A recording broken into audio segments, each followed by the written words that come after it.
आज का जो हमारा टॉपिक है वो है 1905 से 1918 के बीच में हमारा क्या हुआ था, क्योंकि अभी हम देख रहे हैं मॉडर्न इंडिया। ठीक है, इसके पहले 3 वीडियो आ चुका है, 3 या 4 वीडियो आ चुके हैं जिसमें हम 1857 से आगे का ले रहे हैं, क्योंकि मॉडर्न इंडिया से टॉपिक काफ़ी पूछते हैं बीपीएससी में। तो पहले टारगेट है कि हमारा हाई स्कोरिंग जो टॉपिक्स हैं उनको हम कवर कर लें।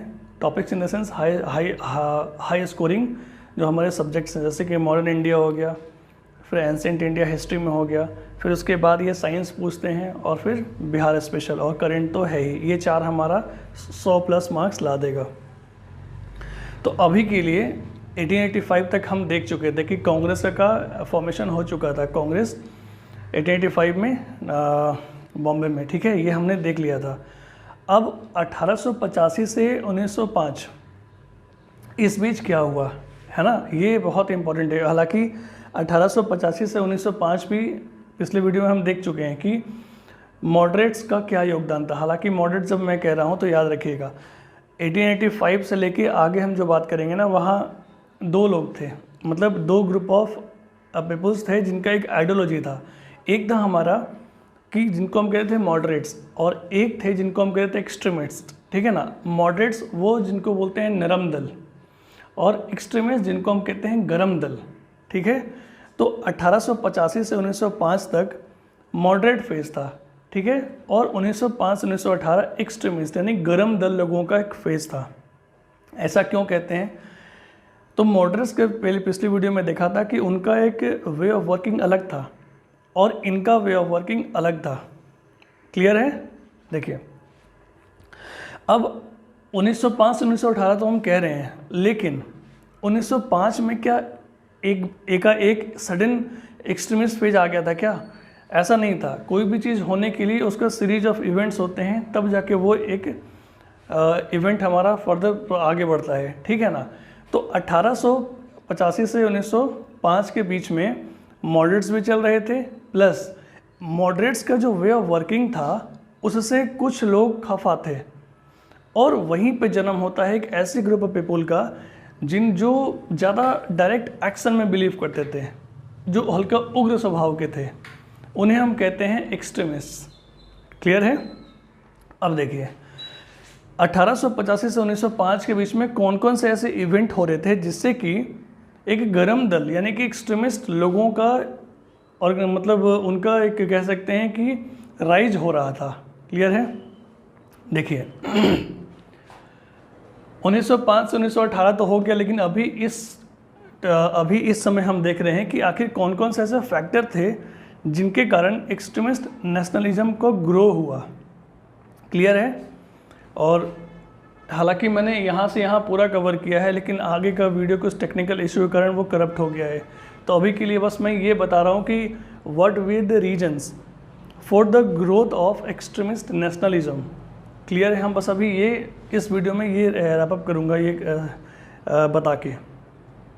बाकी जो नेक्स्ट वीडियो में आएगा वो 1905 से 1918 के बीच में और क्या क्या इवेंट हुए थे, जैसे कि स्वदेशी मूवमेंट हुआ था, फिर सूरत स्प्लिट हुआ था, पार्लियामेंट्री रिफॉर्म हो गया, फिर 1911 में पार्टीशन ऑफ बंगाल को कैसे ख़त्म किया गया था, है ना, फिर लखनऊ पैक्ट वगैरह आएगा, गांधी जी का इमरजेंस होगा, फिर चंपारण सत्याग्रह, वो हम देखेंगे अगले वीडियो में। वो डेटा मैं एक्चुअली बना चुका था, लेकिन वो करप्ट हो गया है अभी। तो देखिए और 1885 में जब कांग्रेस का फॉर्मेशन हो गया, उन्होंने जब सारा कुछ करना शुरू किया, तो उस समय कुछ दुनिया में और भी चीज़ें हो रही थी, और ख़ासकर इंडिया में भी, जिससे कि कुछ अलग ग्रुप ऑफ पीपल थे, उनका एक देखने का नज़रिया बिल्कुल अलग था। ठीक है ना, तो कुछ इवेंट्स बताता हूँ क्या था वो। सबसे पहली बात कि जो कुछ ग्रुप ऑफ पीपल थे ना, वो ब्रिटिश के जो उनका ट्रू नेचर था उनको वो भांप गए कि वो एक्चुअली कुछ और पर्पस है, उनका रूल करना नहीं है। तो they realize the true nature of British rule. देखिए मैं ये बता रहा हूँ कि एक्सट्रीमिज़म कैसे राइज हुआ। उग्र लोग अपना एक एक्सट्रीमिस्ट फेज ले जाने से पहले ये कैसे ये चीज़ें उनको मोटिवेट किया उग्र बनने के लिए, वो मैं बता रहा हूँ। ठीक है, तो they realize the true nature of British rule. Clear है? इसमें क्या था कि कैसे ब्रिटिश एक्सप्लॉयटेशन कर रहे हैं। 1896 से 1900 के बीच में बहुत सारा सूखा आया था, फैमिन आया था, भुखमरी आया था, उस समय ब्रिटिश ने बहुत ही गलत तरीके से हैंडल किया लोगों को, जो कि एक लोगों में बहुत ही रिजेंटमेंट, एक असंतोष, डिससेटिस्फैक्शन की भावना क्रिएट किया। क्लियर है। और लार्ज स्केल रिवॉर्ड्स हुआ डेक्कन में। डेक्कन जो हमारा साउथ का जो पार्ट है ना, सेंट्रल इंडिया के जस्ट नीचे, वहाँ बहुत सारे दंगे उगने हुए, ठीक है ना, तो उनको सही से हैंडल नहीं किया। तो ये जो है ग्रुप ऑफ पीपुल में एक एक्सट्रीमिज़म की ओर ले गए कि भाई सीधे बात करने से बनेगा नहीं, अब इन पे हम डायरेक्टली कुछ और तरीके से एक्शन लेंगे अंग्रेज़ों के खिलाफ। क्लियर है। फिर है कि पॉलिसीज़ ऑफ गवर्नमेंट 1885 से 1905 के बीच में कई ऐसे गवर्नमेंट की पॉलिसीज़ थे जो कि कुछ ग्रुप ऑफ पीपुल को पसंद नहीं आ रहे थे कि ये तो हम इनसे कुछ मांग रहे हैं, बल्कि उल्टा हमें कुछ और दे नहीं रहे हैं, बल्कि हमें रिप्रेसिव मेजर्स ला रहे हैं ये, ठीक है। तो वो पॉलिसीज़ अगर आप देखो तो इंडियन काउंसिल एक्ट, ये एक्ट तो ला दिया था, ये कांग्रेस का अचीवमेंट भी मानते हैं कि जस्ट 1885 में कांग्रेस के फॉर्मेशन के बाद 1892 का एक इंडियन काउंसिल एक्ट आया, लेकिन लोगों को बहुत उम्मीद था, लेकिन कुछ हुआ नहीं, ये कुछ पूरा कर पाया नहीं मेजर डिमांड्स को, तो ये फेल हो गया। 1897 में नाटू ब्रदर्स थे, उनको डिपोर्ट कर दिया गया विदाउट ट्रायल। भाई कैदी है, उसका भी तो कुछ हक है ना कहने का, कोई ट्रायल नहीं, सीधा उनको डिपोर्ट कर दिया गया। और बाल गंगाधर तिलक को सेडिशन का चार्ज लग गया, ठीक है। अब ये सेडिशन क्या होता है? सेडिशन ये होता है कि अगर सरकार को लगे कि कोई आदमी या कोई ग्रुप ऑफ पीपुल या ऑर्गेनाइजेशन सरकार के खिलाफ काम कर रहे हैं, अगेंस्ट द गवर्नमेंट, तो उसको सेडिशन लगा दिया जाएगा। और सेडिशन बहुत गंदा कानून होता है, ठीक है। अभी रिसेंटली न्यूज़ में भी था पिछले साल, तो आप देख लेना वो क्यों था, या आप कमेंट करके बता भी सकते हैं क्या होता है, ठीक है। आर्टिकल 124A के तहत होता है। फिर 1898 में आईपीसी सेक्शन 124 को जो प्रोविज़न था ना, इस प्रोविज़न को बहुत ही स्ट्रिक्ट कर दिया, इसको हम कहते हैं सेडिशन। क्लियर है। 1904 में ऑफिशियल सेक्रेट्स एक्ट आया, जो कि कर्व्ड फ्रीडम ऑफ प्रेस, ठीक है ना, ये बहुत ही ऑफिशियल सेक्रेट एक्ट पूछा हुआ है, ठीक है, कब आया था। फिर इंडियन यूनिवर्सिटीज़ एक्ट लाया 1904 में। तो ये अलग अलग पॉलिसीज़ थे जो कि कलेक्टिवली एक कहते हैं ना कि एक्सट्रीमिस्ट लोगों के भावनाओं को धीरे धीरे धीरे और खून उबालना, तो यही सब चीज़ें होके उनको उस ओर ले जा रही थी। और फिर हम देखेंगे कि 1905 से 1918 में एकदम एक्सट्रीम फेज में चला जाता है, ये अभी ग्रो हो रहा है, वो उग्र स्वभाव ग्रो हो रहा है, ठीक है। फिर उसी समय इंटरनेशनल इन्फ्लुएंसेस भी चल रहे थे दुनिया में। इंडिया में अंग्रेज़ अगर रूल कर रहे थे तो दुनिया में और भी जगह कुछ ना कुछ तो हो रहा था। वो था कि जापान जो है वो इमर्ज किया एज इंडस्ट्रियल पावर 1868 के बाद, ठीक है ना।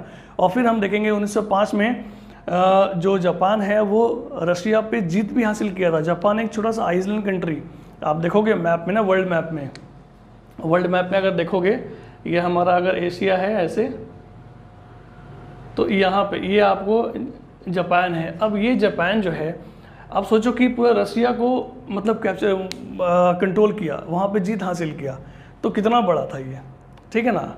तो ये एक मोटिवेशन दिया इंडियन नेशनल्स में। फिर था अब इथोपियंस विक्ट्री ओवर इटली, 1896 में इथोपियंस की जीत हुई इटली के ऊपर। तो ये एक मनोवैज्ञानिक जीत दिया, मनोवैज्ञानिक मोटिवेशन दिया इंडियन लोगों को, हम भी कर सकते हैं, ठीक है। बोअर्स वार हुआ 1899 से 1902 के बीच में। साउथ अफ्रीकन कॉलोनीज में कुछ साउथ अफ्रीकन वहाँ पे रूलर्स थे, उनके बीच और अंग्रेज़ों के बीच लड़ाई हुआ। तो यहाँ भी इंडिया को लगा कि जब वो अपने हक के लिए लड़ सकते हैं तो हम भी लड़ सकते हैं। क्लियर है, ये हो गया। तो ये इंटरनेशनल इन्फ्लुएंसेज, ये सारे फैक्टर्स जो है ना वो मोटिवेट कर रहे थे लोगों को कि भैया गोड़ मतलब हम हमारे इधर कहते हैं पैर पकड़ने से कुछ नहीं होगा, ठीक है ना, एक्शन लेना पड़ेगा, ठीक है। फिर अगर हम बात करें तो dissatisfaction with the achievement of moderates, 1885 से 1905 के बीच में हमने उनका मॉडरेट्स का वे ऑफ वर्किंग देख लिया कि भाई सरकार के जाके हाथ जोड़ना उनके पास, उनको उनका जी हुजूरी करना, ये सब करते थे वो। तो इसी को उन्होंने बोला कि एक्सट्रीमिस्ट लोगों ने जो वो राइज हो रहा था उनका, उसमें से कुछ लोगों ने कहा कि जो मॉडरेट्स का वे ऑफ वर्किंग बहुत गंदा है, और उन्होंने मॉडरेट्स के वर्किंग को 3 P's नाम दिया, प्रेयर, पिटिशन एंड प्रोटेस्ट, ठीक है, ये तीनों। अब इन तीनों को कहते हैं पॉलिटिकल मेंडिकेसी इन्होंने। तो इसमें एग्जाम में पूछता है कि पॉलिटिकल मेंडिकेसी जो है ना, पॉलिटिकल मेंडिकेसी ये कौन बोला, किन के द्वारा बोला गया था? तो ये एक्सट्रीमिस्ट लीडर्स के द्वारा बोला गया था, ठीक है ना। और ये किन के लिए बोला गया था कि मॉडरेट्स के लिए बोला गया था। और ये 3 P's का मतलब क्या होता है, इसका मतलब prayer, petition and protest. Clear है, यही करना। तो ये डिससेटिस्फैक्शन था एक्सट्रीमिस्ट्स का, तो ये एक फेवर किया उनको उग्र होने में। उसके बाद लॉर्ड कर्जन, ये भाई साहब का जो कार्यकाल था ना, बहुत ही कहते हैं कि एकदम बहुत ही ज़्यादा एक्साइटमेंट इन द सेंस कि कंट्रोवर्शियल रहा है, क्योंकि इतने अलग अलग मेजर्स लिए हैं इन्होंने कि वो तो एकदम आग लगा दिया उनके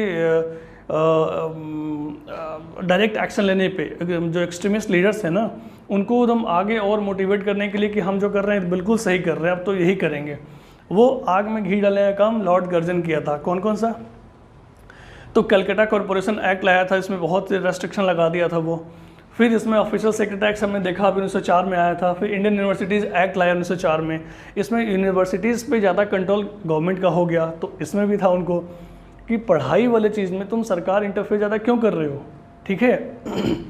फिर था पार्टीशन ऑफ बंगाल, तो हमें पता है 1905 में पार्टीशन ऑफ बंगाल हो गया, कैसे हुआ था, अलग अलग सेशन में वहाँ पे हुआ था, ठीक है।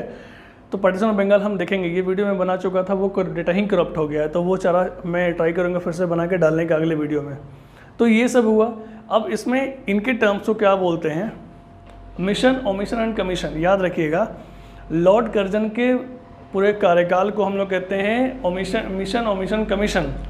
उनका हर एक एक्टिविटी किसी मिशन के लिए था, कुछ गड़बड़ हुआ तो उसको हटा भी दे देते, ठीक है ना। और उसके बाद कमीशन, अगर कहीं कुछ कमेटी बैठाना है, कुछ रोल बैक करना है तो वो भी कर देते। तो मिशन, ओमिशन, कमीशन के नाम से फेमस था इनका कार्यकाल। याद रखिएगा ये चीज़ें, ठीक है ना।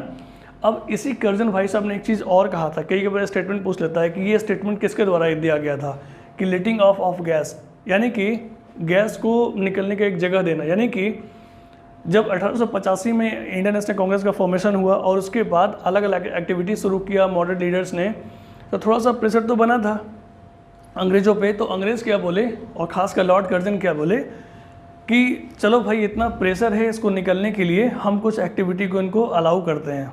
तो इस तरीके से इन्होंने लेटिंग ऑफ गैस, इसका मतलब ये होता है सिंपल कि उस प्रेशर को रिलीज़ करने के लिए थोड़ा बहुत काम करने का छूट दे दो इनको, प्रोटेस्ट करने का, थोड़ा सा कोई ऑर्गेनाइजेशन बनाने का, ठीक है। तो ये स्टेटमेंट याद रखिएगा, लेटिंग ऑफ गैस क्या होता है, ये कर्जन के द्वारा बोला गया था। क्लियर है। अब आता है बात कि emergence of important extremist letters. ये सारा कुछ जब हो रहा था तो आखिर कोई ना कोई आदमी ही तो कर रहा होगा ना, कोई ना कोई नेशनलिस्ट ही कर रहा होगा ना, और वो अलग अलग हिस्से में कर रहा होगा। तो वो कौन कौन थे, तो लीडर बहुत इंपॉर्टेंट है, याद रखिएगा। कई बार एग्जाम में पूछता है कि इनमें से मॉडरेट लीडर्स कौन हैं, कई बार पूछता है कि इसमें एक्सट्रीमिस्ट लीडर कौन से हैं।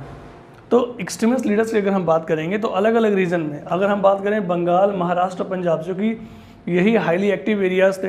क्लियर है। तो अगर हम बंगाल की बात करें तो राजनारायण बोस याद रखिएगा। अगर ये याद नहीं हो पा रहे हैं तो दो फेमस बहुत ही इंपॉर्टेंट है।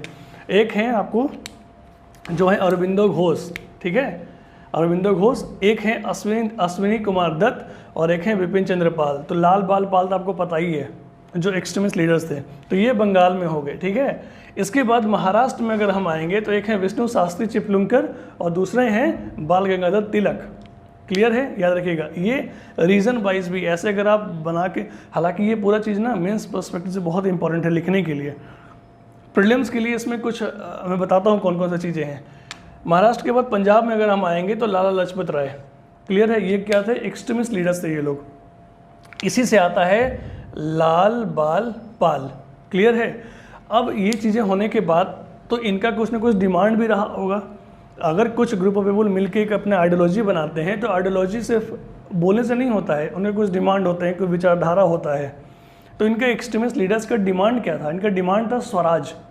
स्वराज मतलब सेल्फ रूल, हमें चाहिए, हम खुद को रूल करेंगे अपने एरियाज़ को। क्लियर है। तो इनका जो मेन गोल था वो स्वराज था और था डायरेक्ट पॉलिटिकल एक्शन, ना कि ये 3P।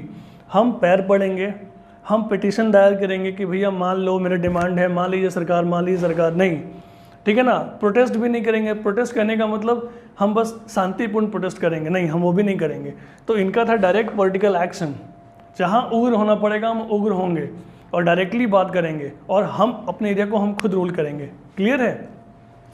तो ये था पूरा फैक्टर्स जो कि 1885 से 1905 के बीच तक ये सारा फैक्टर जो है ना ये सारे फैक्टर लोगों को उकसा रहा था एक अलग पाथ को लेने के लिए मॉडरेट्स के अलावा, क्योंकि मॉडरेट्स के कामकाज को देख लिए थे लोग, कुछ होने जाने वाला है नहीं, कुछ मिल रहा है नहीं, इसीलिए ये ग्रुप ऑफ पीपुल आके अपने एक अलग आइडियोलॉजी को ले गए।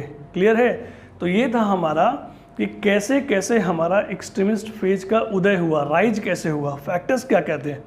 अब 1905 के बाद हम देखेंगे कि हमारा कैसे यही जो पार्टीशन ऑफ बंगाल होगा ना 1905, तो इसी पार्टीशन ऑफ बंगाल के कारण स्वदेशी मूवमेंट होता है शुरू, ठीक है ना। स्वदेशी मूवमेंट शुरू होगा, फिर स्वदेशी मूवमेंट के बाद कैसे वहाँ पे लोग एकदम अपने सेल्फ गवर्नमेंट के लिए एकदम आगे आते हैं, पूरा करते हैं। फिर उसके बाद कांग्रेस का सेशन कहाँ होगा इसके कारण लेके अलग अलग कांग्रेस में ही दो लोगों में बहस हो जाता है कि सूरत में होगा कि कहीं और होगा। तो हम देखेंगे 1907 में क्या आता है, सूरत स्प्लिट आता है, ठीक है, सूरत स्प्लिट आता है। अब ये होने के बाद फिर क्या हुआ कि हर 10-10 साल में कांग्रेस अपना कुछ एक्ट ला रहा था, है ना। तो इसीलिए फिर हम देखेंगे 1909 में हमारा पार्लियामेंट्री रिफॉर्म्स आता है। क्लियर है? जहाँ पे सेपरेट इलेक्टोरेट्स की बात करेंगे। सेपरेट इलेक्टोरेट्स मतलब हिंदू के लिए अलग, वो अलग रिप्रेजेंटेशन, मुस्लिम्स के लिए अलग रिप्रेजेंटेशन, और बुनियाद भी यही होता है हमारा हिंदू मुस्लिम यूनिटी का, कैसे हटाना है। फिर 1911 में जब पार्टीशन ऑफ बंगाल जो हमारा 1905 में हुआ था, कैसे 1911 में इसको हटा लिया गया था दिल्ली दरबार में। क्लियर है? फिर ये जब आगे बढ़ेंगे तो 1916 में हम देखेंगे कैसे लखनऊ पैक्ट होता है। लखनऊ पैक्ट मतलब जो लखनऊ पैक्ट में 2-3 चीज़ें हुई थी, कैसे हमारा एक्सट्रीमिस्ट और मॉडरेट्स मिल गए थे, और प्लस में हिंदू मुस्लिम यूनिटी भी हुआ था लखनऊ सेशन में। क्लियर है? 1916 में लखनऊ पैक्ट ऐसे हुआ था।